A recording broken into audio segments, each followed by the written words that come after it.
मित्रों नमस्कार। मैं कहानियाँ सुनाता हूँ। मेरा नाम है वीरेंद्र पाठक। मैं प्रयागराज, जिसे इलाहाबाद और इलाहाबाद भी कहा गया, वहाँ रहता हूँ।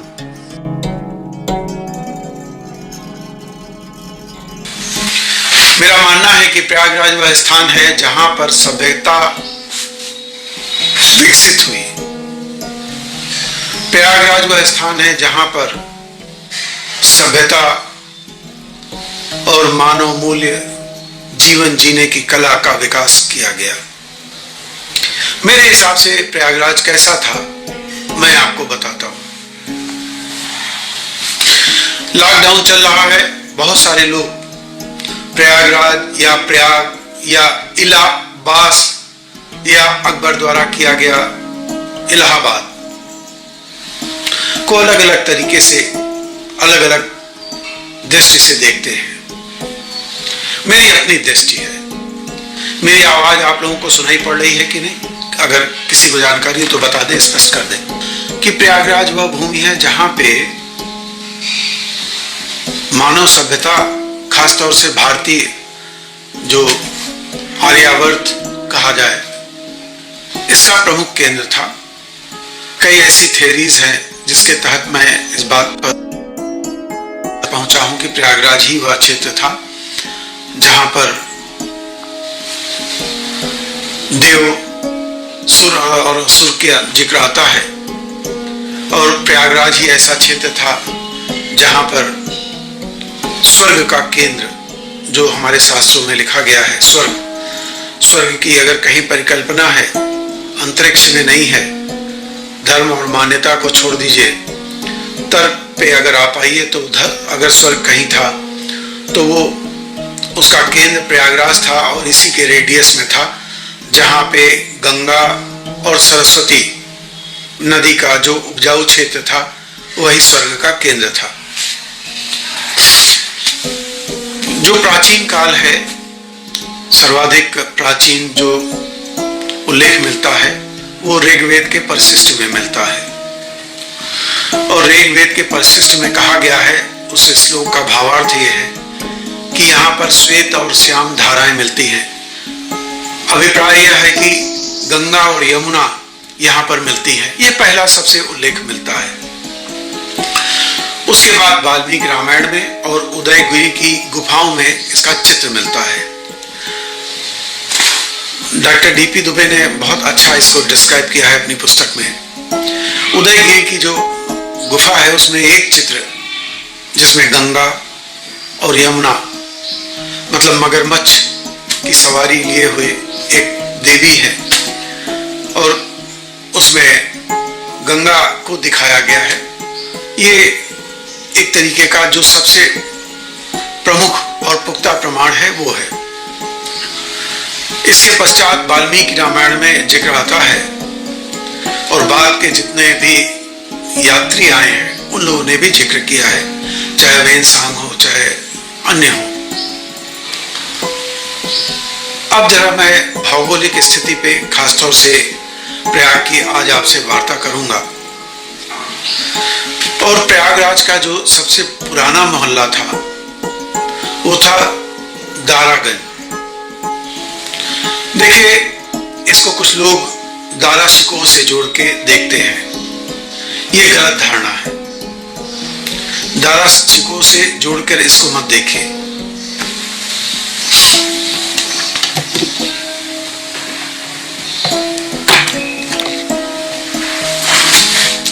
मुझे लगता है कि अब अच्छे से आप लोग मुझे देख पा रहे होंगे। प्राचीन काल में भी यहाँ पर गंगा की दो धाराओं के विभक्त होने का बहुत सारा प्रमाण मिलता है। यहाँ पर गंगा दो धाराओं में बढ़ गई थी,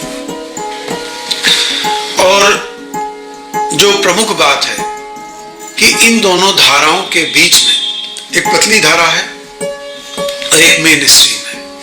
आज भी आप कुंभ माघ मेले में जब भी आप यहाँ मेला लगता है तो आप देखेंगे कि यहाँ दो धाराओं में गंगा विभक्त हो जाती है। आप जरा छतनाग से आगे बढ़ जाइए, संगम से आगे बढ़ जाइए और आपको दिखेगा कि गंगा दो धाराओं में बट जाती है। तो गंगा बहुत पानी अब कम हो गया, पहले बहुत पानी था और गंगा दो धाराओं में बहती थी और इन दो धाराओं के बीच में एक मोहल्ला था, बस्ती थी, जहां पुरोहित लोग रहते थे, जिसे अब प्रयागवाल कहते हैं। प्रयाग में रहने वाले जो थे वो प्रयागवाल कहलाए। पंडित, तीर्थ पुरोहित भी इन्हें कहते हैं। ये यहाँ पर रहते थे और इन दो धाराओं के बीच में रहने के कारण इसका नाम असली धारागंज है। दारा शिको से इसका कोई मतलब नहीं है। धारा गंज, धाराओं के बीच में जो है वो धारागंज। और यहां बस्ती नहीं थी।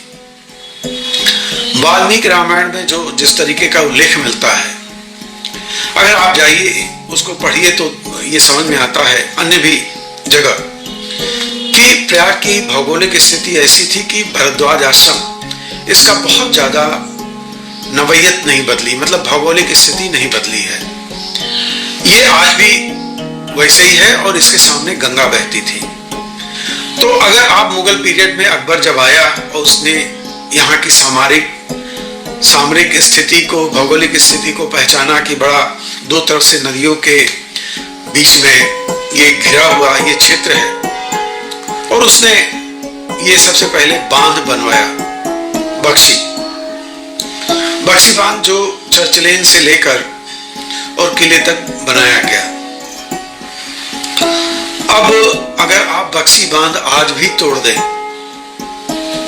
तो आप देखेंगे कि गंगा की धारा छोटा बगाड़ा से निकलती हुई एलनगंज के नीचे आ जाएगी और एलनगंज से नीचे होते हुए ये भरद्वाज आश्रम के सामने बालसन चौराहा जिसे आप कहते हैं, आजकल जहां महर्षि भरद्वाज जी की विशाल प्रतिमा लगी है वहां पहुंच जाती है।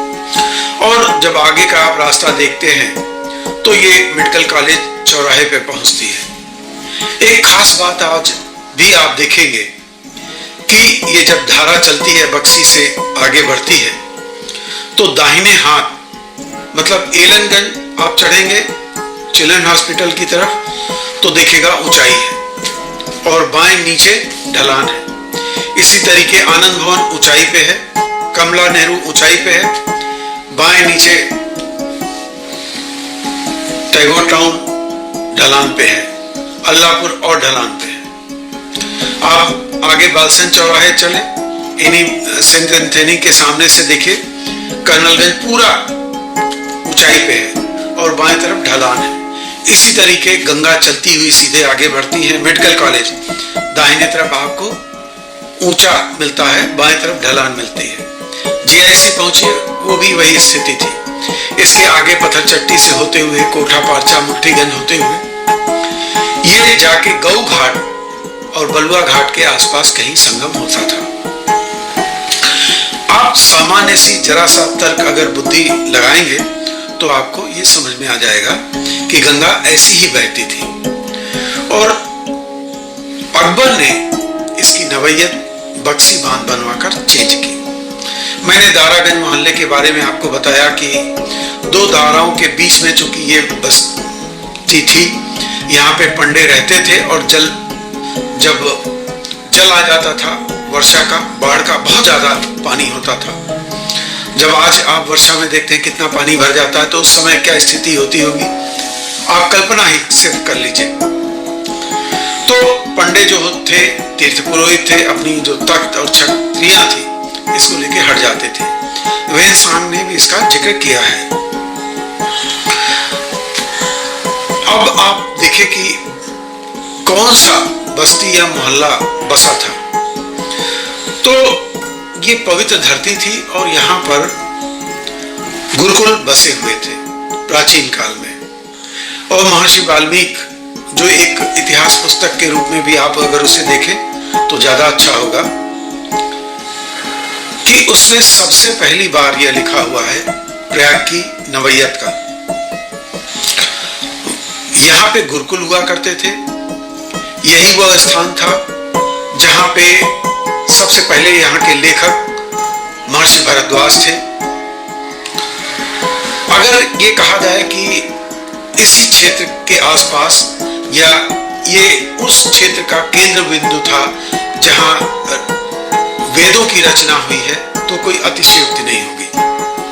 कोई प्रमाण तो बहुत सशक्त नहीं है क्षेत्र विशेष का, लेकिन जो घटनाएं घटती हैं और जो एक पौराणिक गाथा है जो बदल नहीं रही है, वो जस की तस चली आ रही है, और वो ये है कि ब्रह्मा ने यहाँ पर बड़े बड़े यज्ञ किए। दक्ष प्रजापति ने यहाँ यज्ञ किया और बाद में अन्य लोगों ने भी यहाँ ही यज्ञ किया। ये कथा बदलती नहीं। आखिर क्या ऐसी चीज है जिसकी वजह से यही यज्ञ हो रहा है? ये जो गुरु थे वो यही यज्ञ कर रहे थे। उसके पीछे लॉजिक ये है कि नवपाषाण काल से जब हमने कृषि कर्म करना सीखा, भगवान सिंह ने बहुत अच्छा इसको डिस्क्राइब किया है कि कैसे हम नवपाषाण काल से हमने सभ्यता की ओर अग्रसर हुए। हमने हमारे पूर्वज भार्गव ने किस तरीके से कृषि कर्म और अग्नि पर कमांड किया। देखिए, हमारे पूर्वज जो भी हैं, ऋषि पुत्र सुर भी हैं और असुर भी हैं, और वो यज्ञ में भाग भी बराबर का लेते हैं। और पहले जो हमारे यज्ञ के पुरोहित हैं वो वशिष्ठ हैं, एक हैं। इसके बाद अन्य हमारे पुरोहित बदलते चले जा रहे हैं, हमारे जिस तरह के शास्त्रों में लिखा गया है। लेकिन मत्स्य पुराण हो, चाहे भविष्य पुराण की कथाएं हो, या अन्य कोई वेद की रचनाओं में भी कई जगह अप्रत्यक्ष रूप से इस जगह का उल्लेख मिलता है। तो कुल मिला के एक कथा जो नहीं बदलती है वो है कि तीर्थों का राजा प्रयागराज है और यहाँ पे बड़े बड़े यज्ञ हुए। कृषि कर्म मानव सभ्यता की पहली बड़ी टर्निंग पॉइंट थी जिसने सभ्यता की ओर अग्रसर हुई। कृषि कर्म के लिए बहुत बड़ी बड़ी चीजें लोगों ने लिखी हैं। पाश्चात्य विद्वानों ने अपने तरीके से, अपने चश्मे से कृषि कर्म को लिखा है। पहले पशुपालन आया, फिर कृषि कर्म आया। कुछ लोगों ने इस पे भी विवाद खड़ा किया कि पशुपालन पहले है या कृषि कर्म है। पश्चिम के विद्वानों ने हमारे वेदों के बारे में कहा कि ये चरवाहों का गान है। ठीक है, उनकी अपनी दृष्टि है, लेकिन जो एक बात सबसे ज्यादा प्रतिष्ठित है वो ये है कि वेदों में कोई भी परिवर्तन नहीं हुआ है। वेदों के समझने के लिए बहुत बाद में संस्कृत का उपयोग किया गया, पाणिनि के संस्कृत का उपयोग किया गया, और लगभग सभी विद्वान इस बात पे एकमत है, एक राय है कि वेदों की अलग अलग ऋचाओं का अलग अलग दृष्टि से जब अर्थ लिया जाता है तो उसका भाव बदल जाता है। उसमें नरबलि का भी उल्लेख है, बाद में बलि, पशु बलि का उल्लेख है, उसके पश्चात उसमें आटे से बलि का भी उल्लेख है। लेकिन जो सबसे बड़ी चीज है, जो इनमें सब में एक केंद्र है, वो है यज्ञ। और यज्ञ क्या था, जैसा विद्वानों का मत है, और खासतौर से भविष्य पुराण में सुर और असुर के बारे में बड़ा अच्छा उल्लेख है। उसमें उस समय का जो डिस्क्रिप्शन बताया जाता है वो ये बताया जाता है कि जो असुर थे वो या तो खा खा के मर गए या बिना खाए मर गए, और वो यज्ञ से दूर रहे, वो परंपरागत तरीके से अपनाते थे, वो बहुत बलिष्ठ थे और वो दीर्घायु को प्राप्त नहीं होते थे।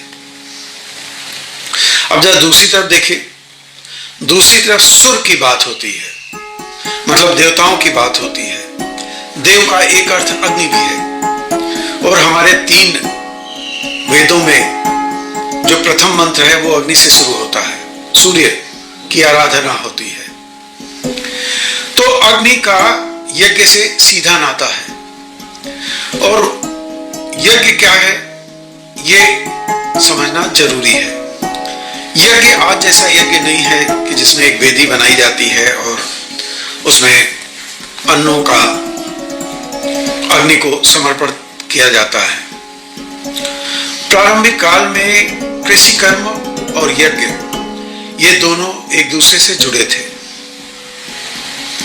मैं आपको आज बता रहा हूं प्रयाग की भौगोलिक स्थिति और उसी परिप्रेक्ष्य में यज्ञ और महायज्ञ की बात करता रहा हूं। देखिए, ये लॉकडाउन चल रहा है और ये ज्ञान के आदान प्रदान या समय के सदुपयोग की बात है। अगर आपको चीजें अच्छी लगे तो आप सुनिएगा, नहीं अच्छी लगे तो समझ लीजिएगा कि सब ऐसे ही है। क्योंकि मैं बड़ा परेशान होता था तो इसलिए बड़े सारे इतिहासकारों से मिला, ग्रंथों को पढ़ा, टिप्पणियों टीकाओं को पढ़ा और तब ये बात मैं आज आपसे साझा कर रहा हूं। मैं श्लोकों का हवाला दूं, संस्कृत में वाचन करूं, वो कोई मतलब नहीं रखता। सीधी और सरल भाषा में आप विषय को समझ सके, यही बड़ी बात है। किसी विषय पे संदेह हो या किसी प्रमाण की आवश्यकता हो तो हमें जरूर आप फोन करिएगा, मैं आपको व्यक्तिगत रूप से वो उपलब्ध करा दूंगा। मैं आपको बता रहा था कि मेरी अभिलाषा थी कि आखिर स्वर्ग कहाँ है और शास्त्रों में हमारे विद्वानों ने जिस स्वर्ग की कल्पना की वो कौन सा क्षेत्र है था, सतयुग कौन सा था, त्रेतायुग कौन सा था। इन सब की जब तार्किक दृष्टि से आप देखें, धार्मिक तो ठीक है, जैसा आप माने वो सब ठीक है। जब आप तार्किक दृष्टि से ये सब पे नजर लगाएंगे तो वो जो जिज्ञासाएं थी जो मैंने खोज की, तो मुझे ये कहानियां बिल्कुल सटीक बैठी कि एक कोई विवाद नहीं है कि प्रयागराज में बड़े बड़े यज्ञ हुए, कोई विवाद नहीं करता। प्रयागराज में अमृत वर्षा हुई, इसमें भी कोई विवाद नहीं है। यज्ञ क्या था इस पे मैं चर्चा कर रहा था। ऋषियों की एक संतान सुर है, एक असुर है, एक प्रोग्रेसिव है, एक परंपरावादी है। अब जब कृषि कर्म जो स्वजनित कंदमूल फल हो जाते थे पेड़ पौधे में, इसको जो लोग खाते थे वो असुर कहलाए। बाद में जो सबसे बड़ी बात है कि जब कुछ विद्वान लोग हुए हमारे पूर्वज, उन्होंने ये समझा कि अगर हमको दीर्घ जीवित रहना है, अगर हमको स्थायित्व प्राप्त करना है, तो हमको आहार संग्रह मतलब आपत्तिकाल या संकट के समय में या उस समय जब कंदमूल फल नहीं होते, उस समय खाने के लिए हमें कुछ चाहिए। और ऐसे में कृषि कर्म का जन्म हुआ। जैनों का ये मानना है कि ऋषभदेव कृषि कर्म के प्रथम व्यक्ति थे। खैर, हम ये तो नहीं कह सकते कौन था, लेकिन ये हम मानते हैं कि हमारे पूर्वज ही इस करते थे। और कृषि कर्म के लिए जरूरी थी भूमि, और भूमि के लिए जरूरी था कि जो जंगल जगह जगह उगाए हैं, हर जगह वनस्पतियां हैं। और वाल्मीकि रामायण में भी इस बात का स्पष्ट उल्लेख वाल्मीकि जी करते हैं कि जब भगवान राम सिंगवेरपुर से पार आकर जो वर्तमान में कौशाम्बी है, सिराथू आते हैं, और उस समय वह पत्नी सीता से कहते हैं कि ये देखो दक्षिण की ओर जो धुआं उठ रहा है, ये अरण्य का उल्लेख आता है, यही महर्षि भरद्वाज का आश्रम है। और उसमें यह भी उल्लेख आता है कि वो जब वहां से प्रयागराज महर्षि भरद्वाज आश्रम तक पहुंचते हैं, बीच में हिंसक जीवों का सामना करना पड़ता है। घोर वन है, मतलब वनस्पतियां हर जगह उगी हुई हैं। अब ऐसे में आप समझ सकते हैं कि हर जगह जब पेड़ पौधे और वनस्पतियां उगी हुई हैं, ऐसे में कृषि कर्म करने के लिए, खेत के लिए भूमि आवश्यक होगी, और इसके लिए जरूरी है कि वो पेड़ पौधे जंगल साफ किए जाएं और साफ करके उसमें अग्नि लगाई जाए। और जब अग्नि से कोई चीज जलती है तो यह प्रथम यज्ञ है। ये यज्ञ का प्रथम स्वरूप विद्वान मानते हैं। मुझे भी ये कहानी तर्कपूर्ण लगती है। मैं भी ये समझता हूँ कि जो प्रकृति का, इस सृष्टि का, या भारत के इस आर्य क्षेत्र, आर्य मतलब श्रेष्ठ क्षेत्र या स्वर्ग क्षेत्र में, या कहें देवों के क्षेत्र में, यज्ञ अगर प्रथम स्वरूप था तो वो जंगल को काटना और उसमें अग्नि लगाना। और अग्नि को हमारे पूर्वज बड़ा पूजते थे, और यही वो पहली पद्धति थी यज्ञ की। एक और उल्लेख आपको दस्तावेजों के साथ बताता हूं। यहां से दक्षिण की ओर कोरांव है, और जैसा विद्वानों ने लिखा है कि वो गंगा घाटी ही इस सभ्यता का केंद्र था, जो बाद में सरक करके विस्तारित रूप से सरस्वती के तट तक गया, और यही सरस्वती के तट से सिंधु के क्षेत्र तक फैला। तब हड़प्पा और मोहनजोदड़ो की कहानी हम सुनते हैं। मित्रों, अब जरा आपको मैं फिर लेकर आता हूं, और अपनी इस धारणा में कि स्वर्ग का केंद्र यही प्रयागराज था। वेदों की अगर रचना हुई तो प्रयाग को केंद्र मानकर ही हुई, और जो प्रथम प्रमाण मिलता है वो महर्षि भरद्वाज जी का मिलता है कि महर्षि भरद्वाज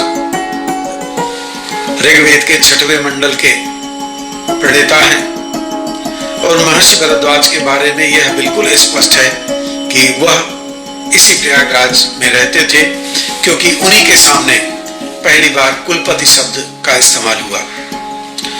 तो एक तरीके से इस बात को हम जोरदार तरीके से कह सकते हैं प्रयागराज की महिमा में कि स्वर्ग कहीं था तो प्रयागराज के आसपास था, जो धीरे धीरे विस्तारित हुआ।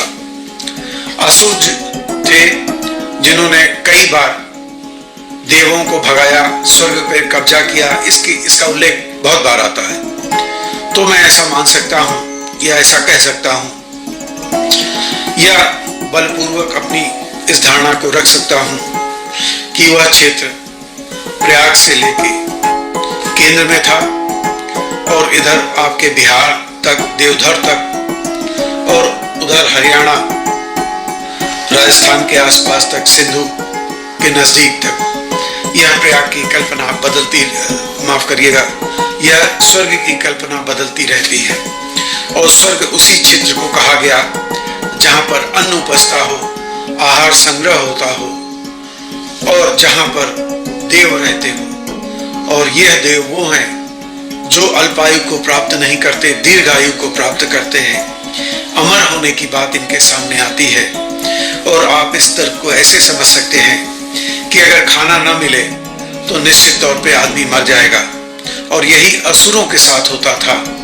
वो परंपरागत तरीके से कंद मूल फल खाते थे, और जो प्रगतिवादी थे, जो सुर थे, जो देव थे, अग्नि का उपयोग जिन्होंने सीख लिया था, ऐसे लोग का विरोध करते थे।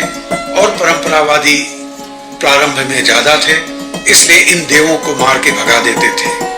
और चूंकि अग्नि का इन देवों ने प्रयोग सीख लिया था, इसलिए कई बार यह भी जिक्र आता है कि कुछ देवताओं ने, एक देवता ने असुरों को संहार कर दिया, असुरों का संहार कर दिया, असुरों को मार दिया। तो मित्रों, ये मैं प्रयाग की भौगोलिक स्थिति के बारे में आपसे चर्चा कर रहा था। यह मैंने बताया कि कैसे प्राचीन काल में प्रयाग का क्या भौगोलिक स्थान था।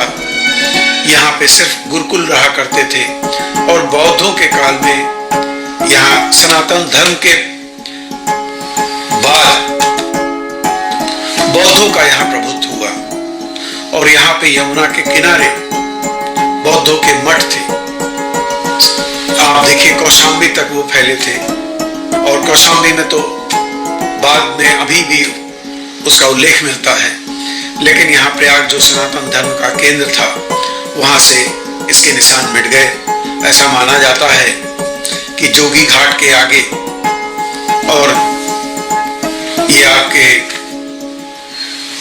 जिसे कहा जाए दक्षिण करेली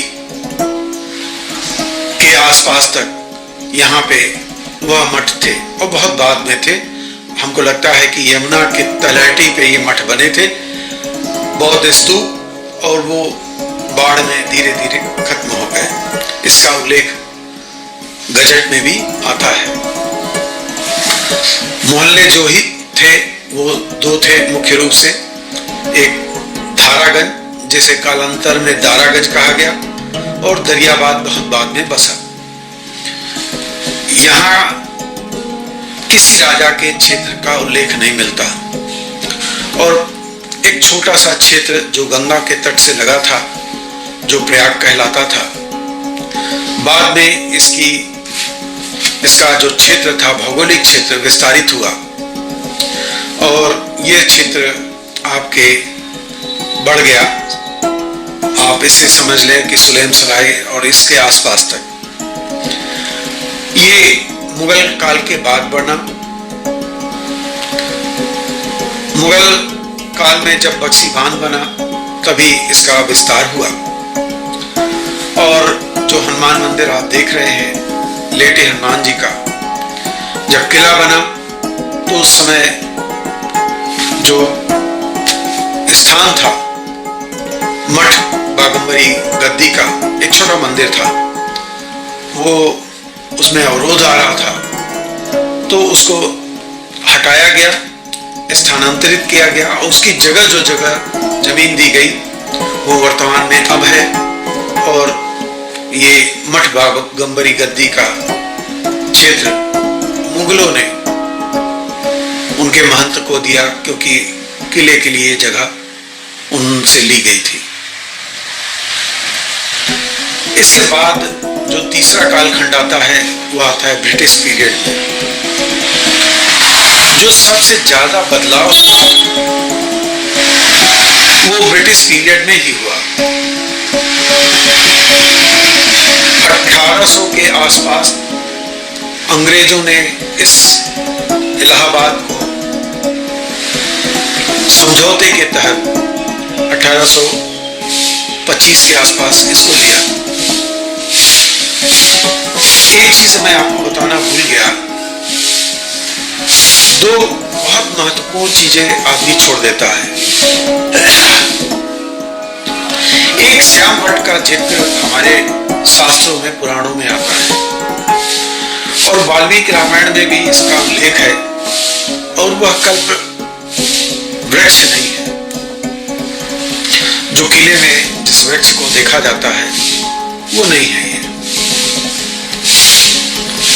यह श्याम वट यमुना के उस पार दक्षिण में, मुझे लगता है कि नैनी और बारा के आसपास यहीं पर था और वहां पर भी बड़े सिद्ध और योगियों का स्थान था, गुरुकुल था। क्योंकि महर्षि वाल्मीकि भगवान राम और सीता से कहते हैं कि आप दक्षिण की ओर जाइएगा, कालिंदी पार करिएगा और कालिंदी पार करने के पश्चात दक्षिण की ओर जब आप बढ़ेंगे तो वहां पे एक विशाल श्याम वट है। हो सकता है लालापुर के आसपास हो, ये कहाँ हो समझ में मैंने काफी ढूंढा, नहीं मिला।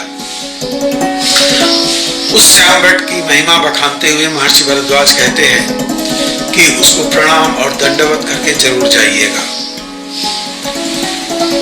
महर्षि वाल्मीकि इस बात का उल्लेख करते हैं। इससे ऐसा प्रतीत होता है कि यह तो महर्षि भरद्वाज और भगवान राम के कालखंड में वह वृक्ष मौजूद था और अगर नहीं था, तब महर्षि वाल्मीकि ने जिस समय वाल्मीकि रामायण लिखी थी, उस समय वह श्याम और उसकी बड़ी महिमा थी। तभी वाल्मीकि रामायण ने इस नट का उल्लेख किया है। कल वृक्ष का उल्लेख नहीं आता। मत्स्य पुराण में प्रतिष्ठानपुर, गंगा के उस पार जहां झूसी है, उसका उल्लेख आता है। राजा इल का उल्लेख आता है।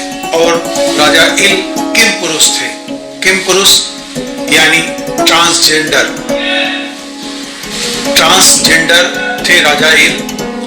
इन्हें ही हम तरह तरह के नामों से उपयोग करते हैं। अर्धनारीश्वर भी यही रूप है।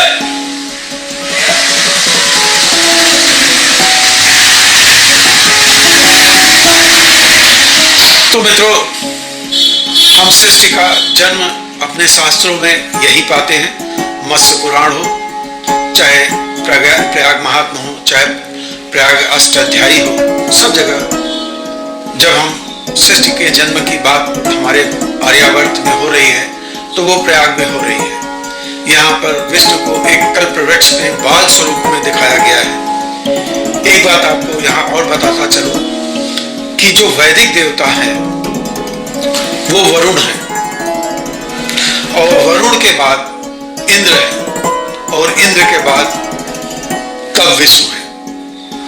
विष्णु का स्वरूप पालक के रूप में देखा जाता है। और ऐसा माना जाता है कि जब कृषि कर्म, खेती का कार्य हमने सीखा, तो उसमें जो श्रेष्ठ वैज्ञानिक या श्रेष्ठ पालक थे वह विष्णु थे, और जिन्हें भगवान के रूप में आज भी हम मानते हैं, क्योंकि विष्णु का स्वरूप पालक के रूप में है। और जो किसान है, खेती करता है, वो भी, उसको भी हम पालक के रूप में देखते हैं। तो एक तरीके से किसान जो है विष्णु का स्वरूप है। प्रयाग के साथ यह सारी कथाएं जुड़ी हुई हैं। अब आपकी समझ में आ गया होगा कि मेरी ये जो धारणा है कि प्रयाग ये सभ्यता का केंद्र था, ललित कलाओं का जन्मदाता था। यहाँ महर्षि भरद्वाज जैसे बहुत सारे गुरुकुल थे, आचार्य थे, जो यहाँ पे ऐसे गुरुकुलों से श्रेष्ठ लोग, आचार्य, मंत्र दृष्टा ऋषि, मंत्र दृष्टा मतलब कि जो शोध करने वाले थे, जीवन जीने की कला, वैज्ञानिक शोध जो करते थे, उनको मंत्र दृष्टा ऋषि कहा जाता था। वो यहाँ से पूरे मध्य एशिया और दूर दूर तक फैले थे। और फिर एक तिथि में, एक गणना के अनुसार, नक्षत्रों की गणना के अनुसार वह यहाँ पर आते थे। इसी प्रयाग में मेला लगने लगा। इसी प्रयाग में 30 दिनों तक अलग अलग जो आपके मंत्र दृष्टा ऋषि थे, अपनी अपनी जगह खोज करते थे। यहाँ आकर अपने गुरुओं के सामने अपनी खोजों को साबित करते थे। एक तरीके से आविष्कार का पेटेंट कराते थे और मंत्र दृष्टा ऋषि की उपाधि लेकर जाते थे, जो उस समय बहुत बड़ी उपाधि थी। मित्रों, प्रयाग ऐसा नहीं था। मुगल काल के बाद भी प्रयाग बड़ा हरित क्षेत्र था। यहाँ सिर्फ बाग ही बाग थे। और तीर्थ, तीर्थ का मतलब तर जाना, तर जाने का मतलब मोक्ष की प्राप्ति। जन्म सत्य नहीं है, लेकिन मृत्यु सत्य है। और मृत्यु के सत्य होने के कारण यह क्षेत्र चूंकि स्वर्ग था, यह क्षेत्र चूंकि सभ्यता के विकसित का केंद्र था, और ऐसा माना जाता था कि यहाँ श्रेष्ठ लोग रहते हैं। तो जब यहाँ श्रेष्ठ लोग रहेंगे तो वह जगह स्वर्ग हो जाएगी। आपको आगे वीडियो लंबा हो जाएगा, नहीं मैं स्वर्ग की परिभाषा भी जैसे डिटेल में प्राप्त हुई है उसको बताता। और यह सतयुग जो था, यह सतयुग उस समय का था, वह कालखंड था जबकि प्रचुर मात्रा में अन्न, फल, फूल हुआ करता था और कोई भूखा नहीं मरता था। सब तरफ शांति थी, लड़ाई झगड़ा मिट गया था। ये जो पारंपरिक रूप से जीवन जीते थे, जिन्हें असुर कहा गया, जिन्हें राक्षस भी कहा गया। राक्षस का अर्थ ही होता है रक्षा करने वाला। जो जंगलों की रक्षा करता था वह राक्षस कहलाया, और जो जंगलों को जलाता था कृषि के लिए कार्य के लिए वह देव कहलाए।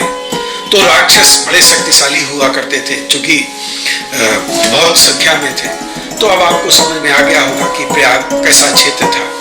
प्रयाग में लोग आते थे, ज्ञान की उपासना करते थे। गंगा और यमुना सीधे तौर पर आपको बहती हुई दिख जाएंगे, लेकिन किसी भी ज्ञानी आदमी से थोड़ा भी, जिसका जीके है, जिसने थोड़ा ज्ञान पढ़ा है, ज्ञान लिया है, अगर आप उससे पूछेंगे कि सरस्वती नदी यहाँ है क्या, त्रिवेणी की बात होती है, तो आखिर तीसरी नदी कौन है? तीसरी नदी सरस्वती है। और यह सब अच्छी तरीके से जानते हैं जो भी थोड़ा ज्ञान रखते हैं धर्म का, इतिहास का, पुराणों का, कि सरस्वती जो नदी थी वह हिमालय से उतरकर सीधे राजस्थान की ओर से गुजरात प्रवेश करके सागर में मिल जाती थी।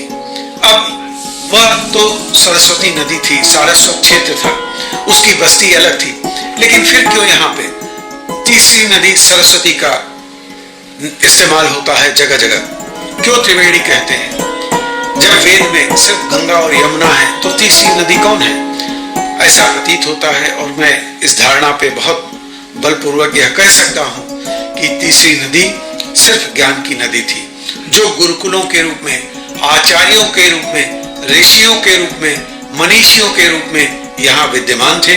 और गंगा और यमुना पवित्र थी, लेकिन उससे जो तीसरी नदी मिलती थी वह थी सरस्वती, जो ज्ञान का एक तरीके से पर्याय है। सरस्वती को ज्ञान की देवी माना गया है, और इसलिए त्रिवेणी की बात यहाँ पे कही जाती है, गंगा, यमुना और सरस्वती, अदर से सरस्वती। चूंकि विश्व का पालक का क्षेत्र कृषि कर्म से हम जोड़ के देखते हैं, तो यह विश्व का क्षेत्र माना जाता है, और विश्व के क्षेत्र से ही कालांतर में इसको माधव से जोड़ दिया गया है। इतिहास में इतिहासकारों ने, और जो इतिहासकार विदेश से आए, वेंसांग या कोई भी, उन्होंने यहाँ पे मंदिरों का जिक्र उस तरीके से नहीं किया है। हमारे शास्त्रों में शिव और सती, इनका जिक्र किया जाता है, और इनका जिक्र इसलिए होता है क्योंकि सती का एक अंग यहाँ उंगली गिरी है। ऐसा माना जाता है कि यहाँ पे जब सती के अंगों को काटा गया विष्णु ने, तो उनकी उंगलियां गिरी। 51 शक्तिपीठों में एक स्थल प्रयाग भी है, लेकिन उन्हें ललिता कहा गया। ललिता कोई मंदिर था नहीं, इसे बाद में मीरापुर में एक जगह स्थापित किया गया। मेरे बाल्यकाल में एक छोटा सा मंदिर था, जिसे बाद में ललिता देवी कहकर स्थापित प्रचारित किया गया। 2 और मंदिर थे। एक मंदिर है कल्याणी देवी, यहाँ पे काफी दिनों से बड़ा मेला लगता है, और चैत्र की अष्टमी पे तो बहुत बड़ा मेला मैंने अपने बचपन से देखा था। और तीसरा एक स्थान कहा जाता है माफ करिएगा, अलोपी देवी का। अलोपी देवी का मंदिर और जो प्रयाग की भौगोलिक स्थिति है वो बड़ी मजेदार है। एक अंग्रेज महिला ने 1800 के आसपास जो अपने पति के साथ आई थी, उसने अलोपी देवी मंदिर का जिक्र किया है, उसका चित्र भी बनाया है, और वो जो उल्लेख करती है वो मैं आपको बताता हूँ। और वो जिस बात का उल्लेख करती है, निश्चित तौर पे ये प्रयाग के लिए नई बात है, और मेरे लिए तो खैर बहुत ही नई बात थी। ये जो अलोपी देवी का आसपास का क्षेत्र था, ये महिलाओं का शमशान था, और वो इस बात का जिक्र करती है कि यहाँ पे महिलाएं सती होती थी, और इसीलिए आप देखें यहाँ कोई विग्रह नहीं है। यहाँ पे ये माना जाता है कि देवी अलोप हो गई।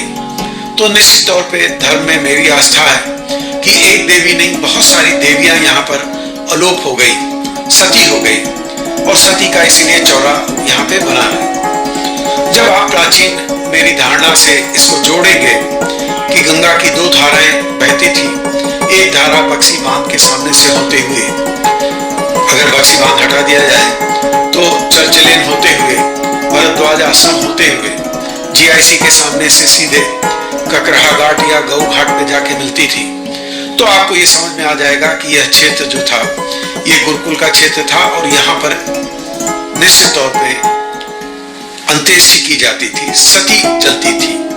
एक सती चौरा और है प्रयाग में, और वो सती चौरा आपके मालवीय नगर से जब आप नीचे मुठीगंज थाने की तरफ से आप जब आगे बढ़ते हैं तो एक रास्ता मालवीय नगर कल्याणी देवी को जो जाता है वो भी सती चौरा कहलाता है। अब ये सती चौरा क्यों कहलाया? निश्चित तौर पे अय्यापुर और ये मालवीय नगर की जो बस्ती है, पुरानी बस्ती है, यहाँ पे गंगा और यमुना का बालू आज भी पाया जाता है। कल्याणी देवी के पीछे कहा जाता है कि गंगा यहाँ बहती थी, और निश्चित तौर पे जो मेरी अवधारणा है उससे लगता है कि कल्याणी देवी के पीछे गंगा कभी बहा करती थी, क्योंकि मेरा एक घर कल्याणी देवी में है। मैं मूल रूप से कल्याणी देवी का रहने वाला हूँ, और मुझे बचपन की आज याद आती है कि वहाँ पे घर बनाने के लिए जब नींव की खुदाई हुई थी तो 15 फीट के बाद वहाँ पे बालू मिलने लगा था। उसकी ट्रीटमेंट किया गया, तो वहाँ आज भी आप नीचे जाके खुदाई देखेंगे तो बालू मिलता है। मित्रों, प्रयाग की जो भूमि थी, उसकी जो भौगोलिक स्थिति थी, मेरी नजर से प्रयाग कैसा था इसका जिक्र मैंने आपसे किया। एक जिक्र आप और इससे ही जुड़ा हुआ प्रसंग है और तथ्य है, वो आपकी जानकारी में लाना चाहूंगा कि जी.के. शर्मा साहब ने एक खोज की थी 83-84 के आसपास, 80 के दशक में, और वह खोज की थी बेलन घाटी की सभ्यता और गंगा घाटी। बेलन घाटी जो इलाहाबाद का ही क्षेत्र है, प्रयाग का ही क्षेत्र है, वहां पर 7000 से लेके 10,000 साल पूर्व हमें खेती का प्रमाण महगरा में मिलता है। वहां फाइन पॉटरी मिलती है, जिसे हम कहें जो खाना पकाने और की जो पॉटरी थी, फाइन बहुत मैं ले गया था उस स्थान पे, देख के आया हूँ। बिल्कुल आजकल की जो पॉटरी आपको दिखती है उसी के अनुरूप वहाँ की फाइन पॉटरी के आपको अवशेष मिल जाएंगे। कार्बन डेटिंग हुई, चावल की भूसी मिली, और ये पता लगा कि 7000 से 10,000 साल ईसा पूर्व हमारे पास चावल की उन्नत किस्में वहां पर थी, क्योंकि वह उन्नत किस्में पैदा की जा रही थी, खाई जा रही थी। तो हम ये कह सकते हैं कि जैसे हेता पट्टी है आपके गंगा पार, और प्रतापगढ़ का एक क्षेत्र है, सरायना है, तो ये सब जगह एक आपको ट्रेंड मिलेगा।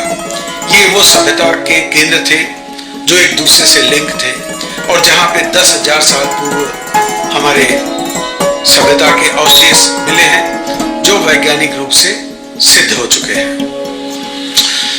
जब हम देवों की बात करते हैं, जब हम स्वर्ग की बात करते हैं, तो आप इसको ऐसे समझ लें, जब मैं कहता हूं कि केंद्र है, तो देवधर, देवरिया, ये सब नाम क्या है? ये सब नाम हमारे देवों से जुड़ के हैं, स्वर्ग से जुड़ के हैं, और जहां खाना मिल जाए, जहां पे पानी मिल जाए। अप्सराएं, अप्सरा का एक जो अर्थ होता है वो जल से उत्पन्न होने वाली चीज के बारे में होता है। तो अप्सराएं, ऐसा माना जाता था कि बहुत सुंदर महिलाएं जो जल से उत्पन्न होके, वो अप्सराएं थी। देवलोक में अप्सराएं मिलती हैं, तो वो देवलोक कौन सा था? वो देवलोक प्रयाग के आसपास का वो गांगेय क्षेत्र था, जहां पर खेती होती थी। टोंस का क्षेत्र था, बेलन का क्षेत्र था, सरस्वती का क्षेत्र था, यमुना का क्षेत्र था, जहां पर खेती होती है, जहां खेती होती थी। और यहाँ पर जहां पर अन्न आहार की प्रक्रिया, अन्न संचय की, आहार संचय की जहां प्रक्रिया हो, वही जहां खाना मिल जाए वही स्वर्ग है, जहां रहने को मिल जाए अच्छे से वही स्वर्ग है। तो मित्रों, यही स्वर्ग था, यही प्रयागराज सभ्यता के विकसित होने का केंद्र था।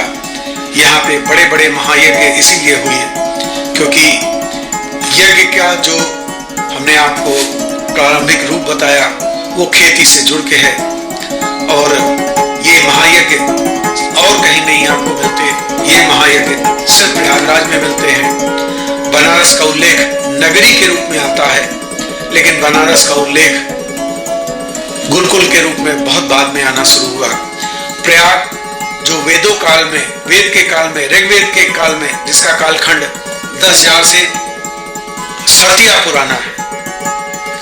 बाल गंगाधर तिलक ने कृष्ण यजुर्वेद और ऐतरेय ब्राह्मण की एक संहिता से यह सिद्ध कर दिया कि सूर्य के संक्रांति से करीब कृष्ण यजुर्वेद का कालखंड 6,000 मतलब के आसपास या ज्यादा 6500 के आसपास होता है। तो ऐसे में आप समझ सकते हैं कि हमारे जो ऋग्वेद का कालखंड है वो 10,000 साल से ऊपर का है। जो कार्बन डेटिंग से पता चला है वो भी 7,000 से 10,000 साल के पूर्व का सिद्ध हो चुका है। ऐसे में ये प्रयाग जो देवों का क्षेत्र है, यहाँ हम रहते थे। अंग्रेजों ने 1857 के बाद इसको अपना केंद्र बनाया। पहले यमुना के तट पे सारी बस्तियां थी और इस तरफ गुरुकुल थे। अंग्रेजों ने सब नए मोहल्ले बसाए, कीटगंज। सिविल स्टेशन जो था यमुना के पुल के पास था, जहां पे आप मनकामेश्वर मंदिर देखते हैं, और यमुना का जो पुराना ब्रिज है इसके पास सिविल स्टेशन था। सबसे पहला स्कूल जमुना क्रिश्चियन कॉलेज था, इसको अंग्रेजों ने बसाया। एनजी मार्ग किंग्स रोड कहलाती थी। खैर वीडियो लंबा हो गया, तो आप समझ सकते हैं कि ये जो नई बसावट है ये बिल्कुल अलग है। जो पुरानी बसावट थी वो गुरुकुलों की थी। यहाँ का किसी राजा का उल्लेख कभी नहीं आता। ये जो यहाँ गुरु रहते थे ये राजाश्रय से हटके थे। इनको राजा लोग अन्न समर्पित करते थे, दान समर्पित करते थे, लेकिन ये किसी राजाश्रय से को स्वीकार नहीं करते थे। निरपेक्ष लोग थे। यहाँ पे आप किसी भी धर्म पंथ के अनुयायी हो, आप यहाँ आइए, रहिए, अपना ज्ञान विज्ञान विकसित करिए। यहाँ किसी धर्म विशेष को मानने वाले नहीं रहते थे। और इत्तेफाक देखिए बाद में भी यही परंपरा चली। जब अकबर आया और इतने फकीर हुए यहाँ कि इसको फकीराबाद भी कहा जाने लगा, क्योंकि साधु संत और फकीर ही लोग थे। साधु संतों को, फक्कड़ों को मुस्लिम धर्म में फकीर कहा जाता है। उसने, अकबर ने यहाँ से ही प्रभावित होकर दीन इलाही धर्म चलाया। भाई भगवान होने की चाहत सब में रहती है ना, उसके अंदर भी थी। यहाँ पे मुस्लिमों के 12 दायरे थे। दायरे का मतलब कि ये खास तौर से सूफी संतों के थे। दायरों का मतलब कि जैसे हमारे यहाँ मठ मंदिर है, वहां पे दायरे थे, दायरा साजमल वगैरह वगैरह। आजकल तो उसका स्वरूप बमबाजी में हो गया है। तो अंग्रेजों ने इसको बहुत बाद में बसाया, जो वर्तमान स्वरूप है। और नाजियों की जो संपत्ति थी, नाजी मतलब विद्रोही, 1857 में सिविल लाइंस जो 8 गांव का पूरा क्षेत्र था, इसको उजाड़कर शमशाबाद आदि इसको उजाड़कर सिविल लाइंस बसाया गया और एक तरीके से सिक्योर कर दिया गया। और 1858 में एक दिन के लिए प्रयाग राजधानी बनी थी प्रोविंशियल जोन की। तो मित्रों, इसकी भौगोलिक स्थिति प्राचीन काल में क्या थी ये मैंने आपको बताई। आगे किसी वीडियो में प्रयाग से संबंधित और कोई खास जानकारी आपको दूंगा। वीडियो लंबा हो गया। नमस्कार।